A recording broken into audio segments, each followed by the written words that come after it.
All aboard! Hey, what's up, everybody? You're listening to Cannabis Karaoke, where we ask you to grab the mic and tell your story. Get inside info from today's most interesting cannabis pioneers, and from the first note to the end of the song, listen up as you get to hear the stories of success on Cannabis Karaoke.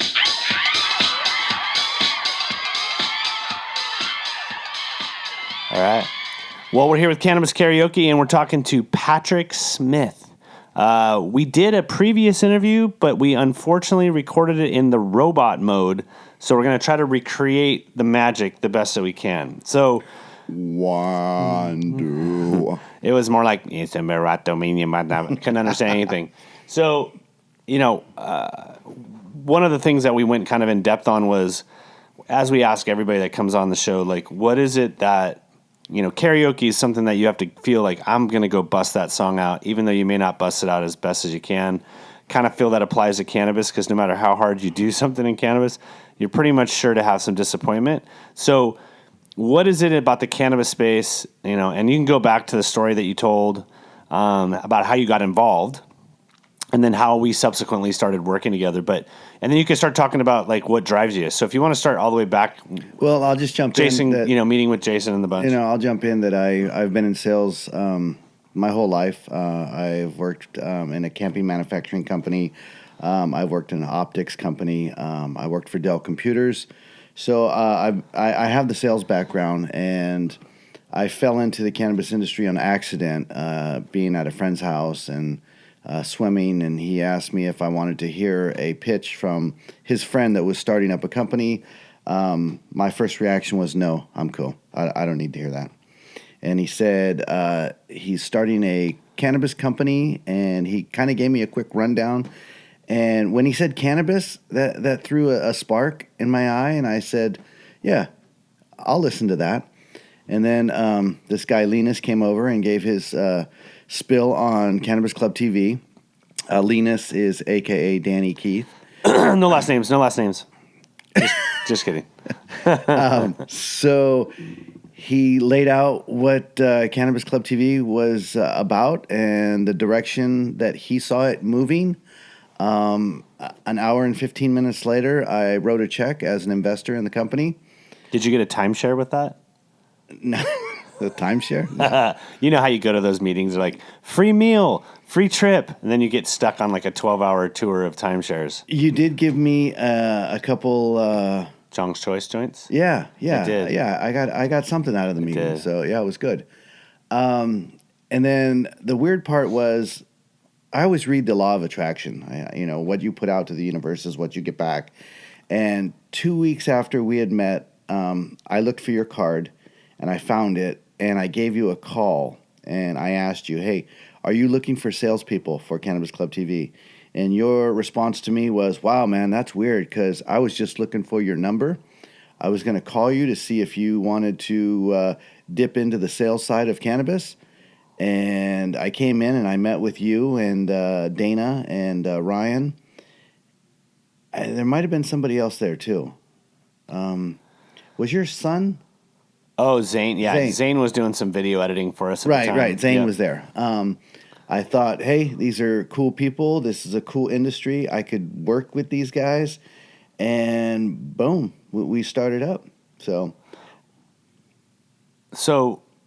one of the things I always like to know about, and we talked about most of this, so it's not a surprise, but everybody had cannabis, right? Like cannabis is the PC word for the space. Marijuana is not so bad.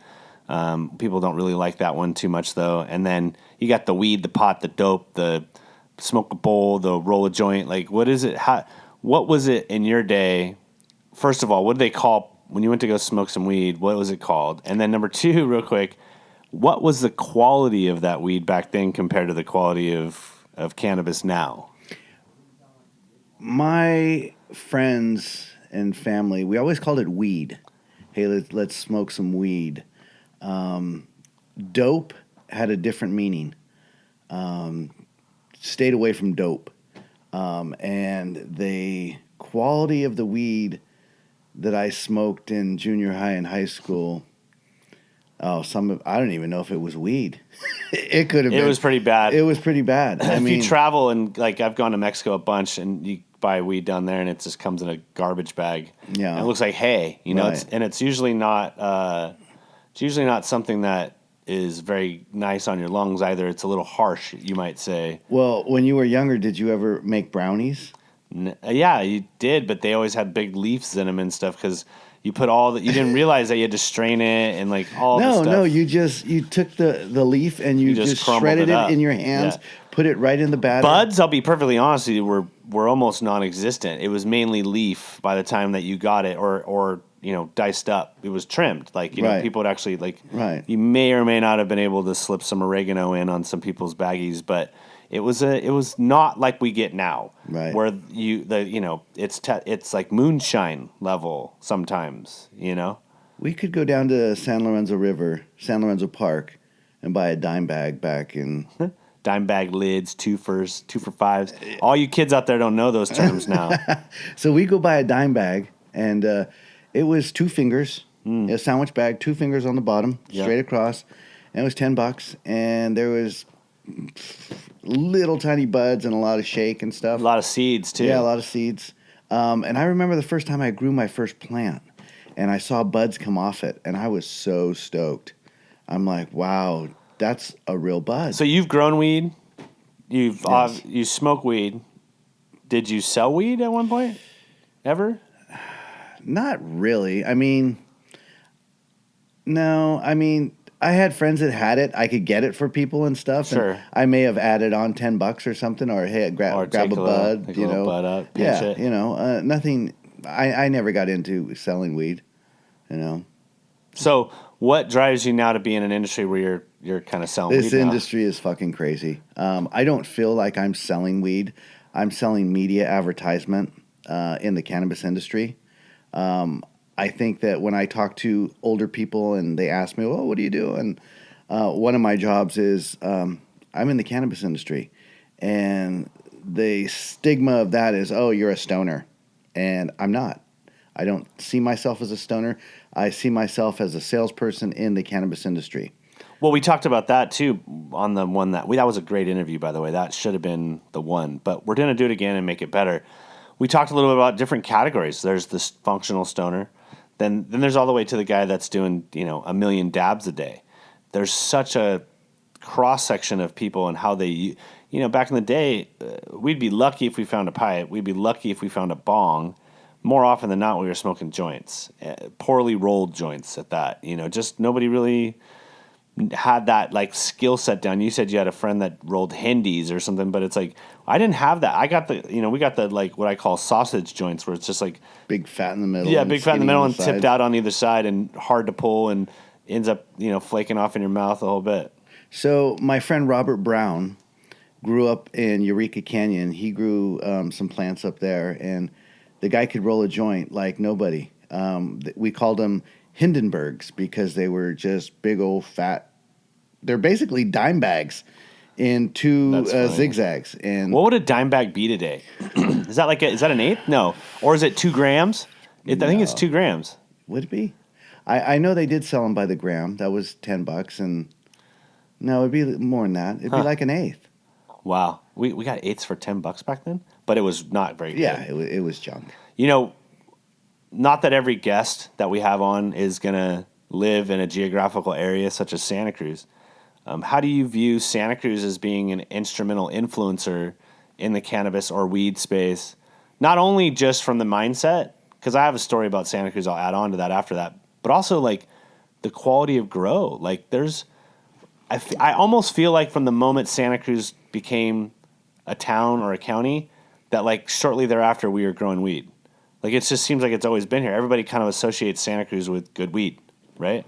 Yeah, I mean the mountains behind Santa Cruz are some of the best fertile land around to grow pot in.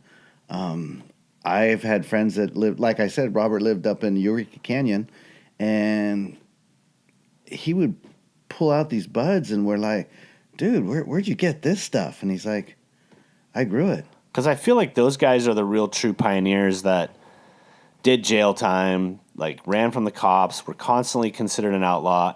Everybody wanted to know him because they wanted to get good weed, but at the same time, it was really a hard path. And then as we're going legal, I know I have a bunch of friends in town that have made the switch and come out of the cannabis closet and are producing and doing well. But there's still a subset of people that still want to play black market, and I don't even think they look at it as black market. They just look at it as almost holistic. Like, we've done this forever. We don't need anybody's authorization to do it. Like, I we're ran do what we do. into a friend, an acquaintance of yours and mine, the other night.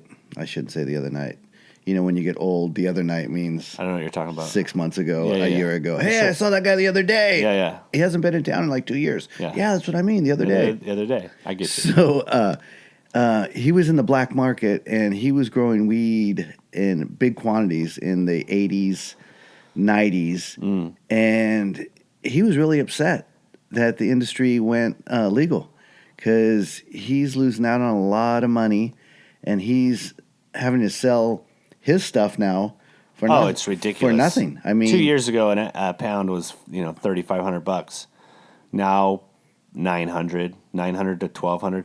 You can get some fire. I've seen people pay 18 and 2 for like just fire indoor. But yeah, you're totally right. Like the reason to grow, unless you're you're a Dr. Green Thumb and you want to be a grower, you want to have your own little private patch, this really isn't there anymore. I mean, you could grow some half-ass stuff and sell it and do okay. People will be stoked. Oh, it's from Santa Cruz or it's from California. Not to say that people do shoddy growing, but I'm just saying it had that moniker of like Santa Cruz had good weed. In fact, it has such a reputation that when we did go from Prop 215 to 64 and we became medicinally able to walk in or recreationally legal to walk in and buy without a medical ID card, Santa Cruz is one of the small areas in the state of California and the Bay Area that really didn't see an uptick. In fact, they saw a little bit of a downtick because people weren't driving here anymore from other cities that were dry to get their weed. They would stay home in San Jose, Fresno, Modesto, wherever they were coming from. And I personally never thought we would see. It's at the same time it's moving at light speed. At the other same time, it feels like we're dragging our feet on certain things. I mean, we only have legal just under 500 dispensaries in the state. Before we did Prop 64, we had a couple thousand. Right. And so it's. I too have friends that are. I don't know if they're bitter that the regulation component came out, or that they didn't bank on the fact that it was actually going to work, because we've been tricked a few times, right, as Californians and as people that were consuming weed. It's like we had Prop 215, but it was a kind of windy, crazy road, and there were big dry patches in the state that if you got caught with weed, it was just as bad as being in Kansas, and really wasn't that overarching like support. Well, that's one thing about being in the cannabis industry is every time you wake up in the morning, there is no set path to what you're doing. You're not selling insurance. You're not selling used cars, whatever.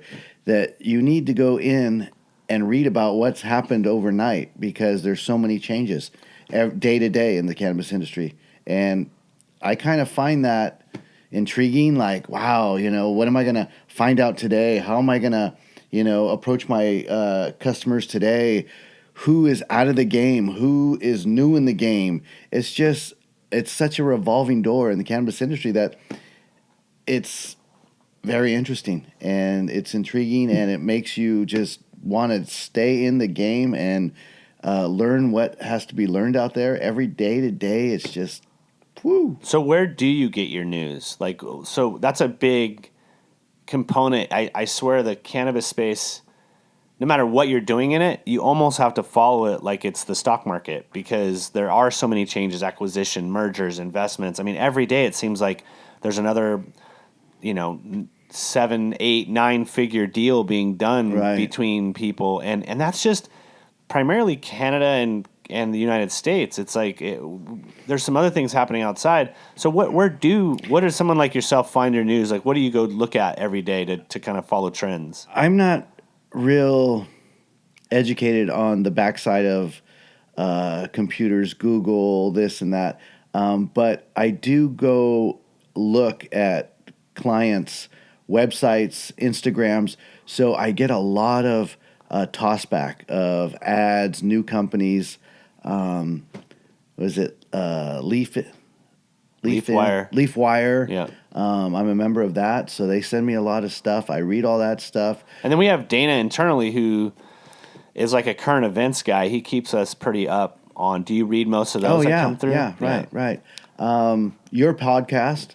I'll turn on your podcast. I'll put in one ear and kind of work away and listen, and you just learn so much. The lingo, what's happening, who bought out who, and you're like, what? How much? Did I read that wrong? Right. And then the other thing about that is that people that think that, oh, you're in the cannabis industry, I read about that. Right. You're making bank, brother. I've already seen the stigma change. I mean, besides people thinking that we're making bank, I've already seen my own family members, like, I've always had a side eye cast at me, whoever I dated, and obviously my wife, their family, loves me to death, I'm sure, but at the same time, they're like, what's this guy up to right now, And, now they're kind of asking questions around, like, the non-psychoactive components, hemp, CBD creams, or small percentage CBD creams. With THC, yes. Right, tinctures and stuff like that. I think we're still kind of seeing that emerge, and I really, I spoke to a brand the other day. This again goes back to the learning aspect, which is, we've always gone, at first it was always, hey bro, this is a good sativa. Right. Or hey, this is a good indica. And then it was, hey, this is a good, Jack Herrera, or, we didn't even have wedding cake or anything else. It was like, Maui Wowie, a couple OG. other, right? Now they have so many different crazy strains. And now I'm starting to hear, companies that are focused on the new cannabis person. Like, I look at it like wine, right? There's the wine industry that, there's people that buy good wine, stoked on good wine. There's people that buy box wine. And then there's people that know, like, the acidic compound of every single, this thing came from this square patch of, they know all the way down. And I feel like that cannabis is going to be that same way. And I see some brands, Candescent is one of them, Dosist is another one, where they're going after the effect, right? So you want to play, you want to feel relaxed, you want to feel de-stressed, you want to whatever. You don't buy a strain, you don't buy a name. You buy basically an experience. You're buying, I want to be relaxed, and they'll take it and they'll almost blend. Some of these people are blending the plant, and so I think as the new customer comes on and still comes on, that you're going to see those people that buy just based off experience, and you're going to still have the connoisseur guy. Which one are you? Free? I asked that question to Tommy, what's your favorite weed? I go, hey, what's your favorite strain of weed? And he said, other people's. I like indica. I'm more, I smoke at night. I'm really busy during the day. So I usually try to get all my shit done. And at the end of the night, when things are done, boom, I'll roll a Hindi. A Hindi. And, cause I learned how, and, smoke at night. The one thing I did want to bring up about this industry that was really amazing to me was that, Cannabis Club TV, we had a booth at Emerald Cup in Santa Rosa, and it was a 2-day event or 3-day event. 2-day.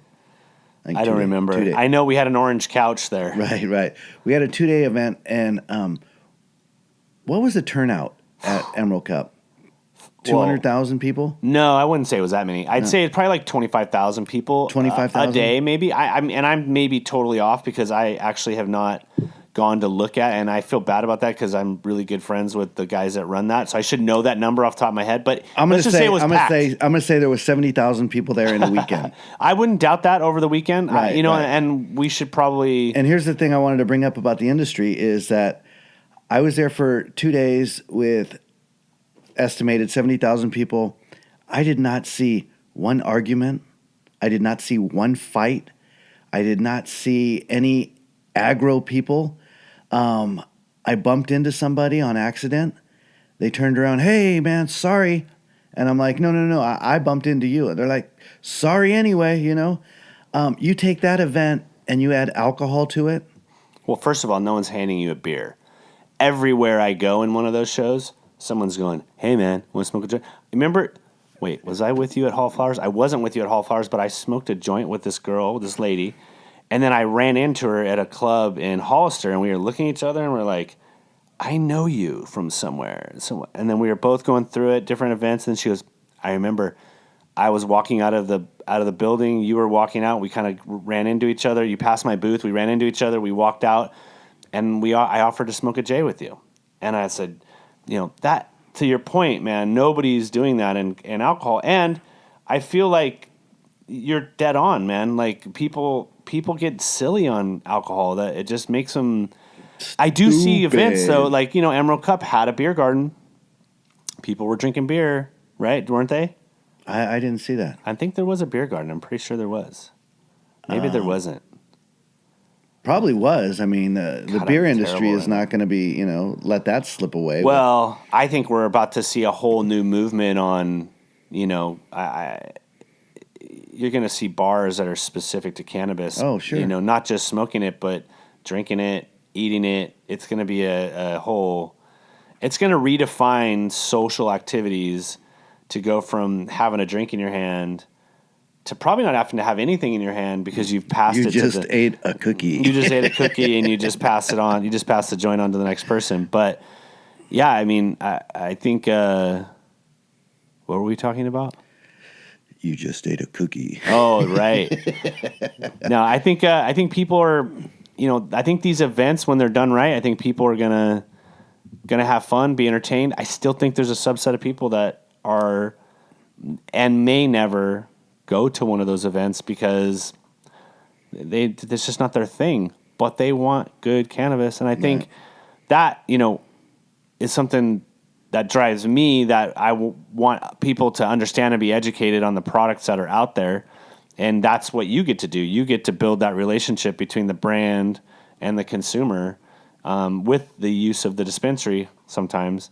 And that's got to be fulfilling. I mean, do you feel, being that I've sold a lot of stuff too. I'm a sales guy. I feel for some reason like I just feel good. Sometimes you feel a little dirty when you get somebody. I could sell cars, and the most you could sell that car for gets you paid more, and you just triple pounded that guy, and you just made $1,000 yourself. But you're like, whatever, I got to get paid. I feel like there is some of that happening in cannabis, but for the most part, people are truly here to help people and to move the mission along. It's the largest moving along mission I've ever been a part of. I think one of a feel-good story that I heard was somebody that wasn't very outgoing went into a dispensary and felt, I really don't want to talk to a bud tender about, what this is and that. And they said that, they saw the Cannabis Club TV and got information right off it, and then took the information from the Cannabis Club TV right up to the bud tender and said, I want that. And the bud tender said, yeah, okay, here it is. Boom. And it made that person feel so at ease going into a dispensary that, there wasn't going to be all these questions like, so what strain are you after? And, I really don't know strains. Right. Do you dab? I don't know what dabbing is. Why are you in here? It makes someone feel stupid. Right. And not everybody's going to feel that way, but this person did. I see a lot of people hesitant to go into clubs. Yeah. But this person sat in a waiting room and got the information right off the Cannabis Club TV, walked up to the bud tender and said, I want to try that. What do you think the next, I have my predictions on the space. What do you feel like the next big thing is going to be? I mean, is it going to be federal descheduling? Is it going to be banking that takes care of it? Is it going to be taxation changes? Like, those are all fundamental administrative things. Or is it going to be new product lines, new customer awareness, new events? Like, what is it? What's the next thing for cannabis? In the next couple years that it's going to be opened up to all states, and that the banking industry is not going to let that pass by. They're going to have to open up their arms to But they can't. Well, as long as, I almost feel like you have to deschedule before you can have banking. So many people have tried to create banking systems within, like, Colorado.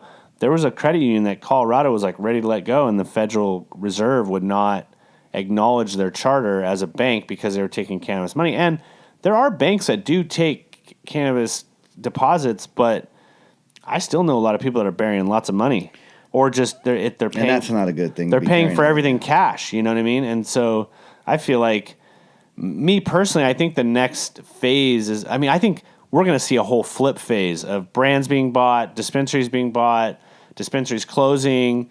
I think we're going to see what I consider a shedding of the space, or like a reemergence, Do if you will. see McDonald's, Pepsi, Coke, those players getting involved? I mean, you're already seeing the alcohol industry with Constellation Brands coming in on a big, significant investment, into the space, and it hit their stock. Their stock took a hit when they did that. Right. I still think we have a pretty good divide between really conservative people that look at cannabis as a harmful drug, which I think our biggest challenge is to really get people, like, if you're willing, like anybody that watches a commercial on TV and takes that pill and is willing to deal with all of those side effects that come off that pill should not be worried what a plant does. It's like saying you shouldn't eat lettuce because this other type of lettuce we have is much better, but it's going to give you diarrhea and make you bleed out of your nose and your eyeballs. But this won't. But it'll make you feel good. I think we've done such a good job as a country and as a government of instilling this like fear of like, if you do this, whereas if you look at the opioid crisis, it's like that was manufactured by us, by doctors, by relationships between doctors and the pharmaceutical companies giving them those drugs. So I think the first thing you have to remove is you got to have and as much as people want to hate on John Boehner at Acreage for stepping out of the government and going into a cannabis company, sell it, now you're on board. Unfortunately, if we want to get where we want to get as cannabis consumers and cannabis business people, you never walk away with everything you want. So you got to be able to let the devil in the room, because that person has the influence on the other devils in the room. Right. That could potentially open that up. I think if it really comes down to, like, I don't ever see Chick-fil-A going into weed, but who knows? You know what I mean? And in Colorado, you're allowed to smoke in a McDonald's. I've seen them, at least that's what I've read in the past, So I think it's going to come down to state by state. I think, if you look at how alcohol is regulated, it's really regulated state by state, right, with some federal guidelines. And so you got states that are dry, you got states that own the liquor stores, you got and that's happening. New Mexico's playing with all being state-run dispensaries. Have you ever tried to have a beer in Salt Lake City? Yeah, on a Sunday, forget it. And even at the airport. And they give you this menu that has alcohol that's like 2.5%. Yeah, you have to drink 7 of them just to get a buzz. And I realized when I was there, this person said, hey, ask them for the other menu. And I asked them for the other menu. And then they give you the regular beer. I never got that. I did. I've had crazy stories, but I did Sundance, and so I was in Salt Lake for some time and had a hard time finding alcohol. I'll tell you, even in the clubs. And so I think you're still going to see that kind of restriction. And then I think business-wise, when we look forward-facing at like a Pepsi or a Coca-Cola company or a Nabisco or whomever, like, the Jelly Belly dude, he decided he's going to make CBD Jelly Bellies. What's stopping M&M's from doing that? Right. Next thing you know, you got CBD-infused M&M's. So I think it also comes down to the ownership or the management of that particular company, the executive team, to be willing, if they're a company that's publicly traded, to take a risk on their stock getting hit for the sake of profits. Right. Because it's funny, you can still pay dividends if your stock takes a hit, if you're profitable. It's just a perception, right? It's like what people are selling off. And so maybe they'll shed some of the people that don't want them to do it, and maybe they'll get some of the people that think it's a good idea because there's a lot of money in it. And I think that it's going to be interesting. I mean, who's to say that we're not going to see CBD Doritos? I mean, who eats? I mean, the biggest stoner treat of the world, Doritos. Nacho cheese Dorito chips. Like, I can't. That they would make millions if they. Carl's Jr.'s did it. CBD infused hamburger. They couldn't. They sold out of them on 420. Remember that? We talked about that. It's crazy. What do you want to leave everybody with? What's your advice for the cannabis space? What do you? It's a crazy industry. Get in it. Be ready to pivot here and there. I think that Cannabis Club TV, we are on to something huge here. I know that the people that we brought on board have seen huge upticks in their sales of products. So we've got something moving forward. We've got a great group of people working here. and spread the word, man. Well, Smitty, I appreciate you being on. Listen, it's not hard to be in this space. It's hard to make it in this space, and not to say that we're making it, but we're doing a good job at least trying. Until next time, Smitty. Go Warriors. That's a wrap. Thank you for listening to this edition of Cannabis Karaoke, another kick-ass podcast about all things cannabis. You can find us on iTunes, Spotify, SoundCloud, and our website, cannabiskaraoke.tv. And if you or someone you know would like to be on the show, please hit the book your interview button on the right. Cannabis Karaoke. Grab the mic and tell your story.